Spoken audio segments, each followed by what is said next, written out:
Hey, hey! It's the Amp Crankage Vacation Session 6 with the Red Plate Amps Magic Dust Duo, the 1988 Lake Placid Blue Strat Plus with WCR SR pickups. Had to rip those lay sensors out. They just ain't got no soul. So, the deal with this amp is there's some qualities of it that incorporate the concepts of Howard Alexander Dumble, who makes the coveted Dumble amplifiers. And one thing about, there's two things about this that are Dumble-like. One, the main clean channel volume, it cascades into the first overdrive channel and the second overdrive channel. And then this drive channel then would cascade into two, provided that, like in other words, if I had drive 1 here, if I hit drive 2, then drive 1's, all the volumes are cascading into drive 2, but then I could just have drive 1 off, and then with drive 2, just the clean channel volume is cascading into it. So hopefully you understand that. If not, I can understand because I'm kind of confused. Anyway, the other quality that's Dumble-esque about this amp is that the tone stacks can be taken completely out of the circuit to where the whole amp is raw. In other words, there's all you have is the volumes in the overdrive levels and just in the guitar. That's it. So there's no EQ coloring at all in the amp. It's raw. And that's when you turn that tone knob and click it off. And then with drive 2, this EQ only affects drive 2. It doesn't affect the other channels.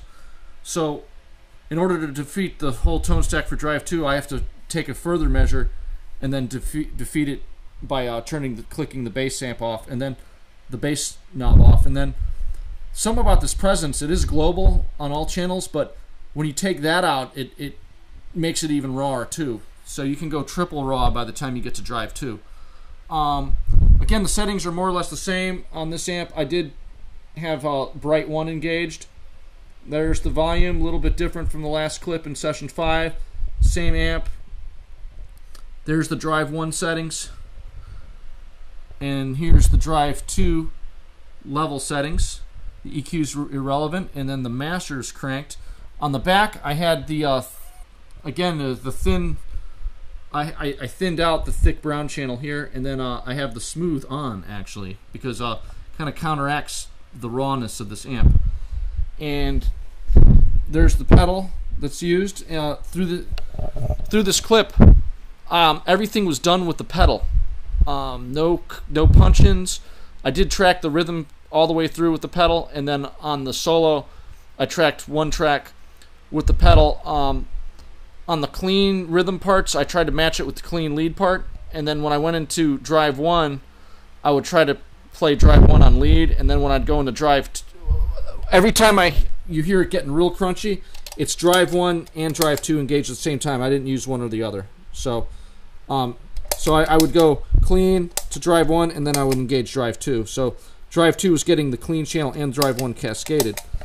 And when you listen to the clip, you'll hear it, and I try to match those tones, the lead guitar to those rhythm guitar tones. No post production. The only post effects is reverb and delay on the tracks. That's it. No EQing was used on those tracks except for some of the stuff that's the built-in mastering. But I try to make it reflect the amp as much as possible. Maybe a restatement may be necessary of the speakers and cabinets I'm using. I did explain this in session 1. We have a Boogie open back cabinet with a WGS Blackhawk SM57. Then we have a Mesa Boogie closed back cabinet with an EVM 12L and an SM57 miking it. And that should be about it. The recording chain is a MacBook Pro with GarageBand and a Focusrite Sapphire Pro 40. And we'll see you session 7 later.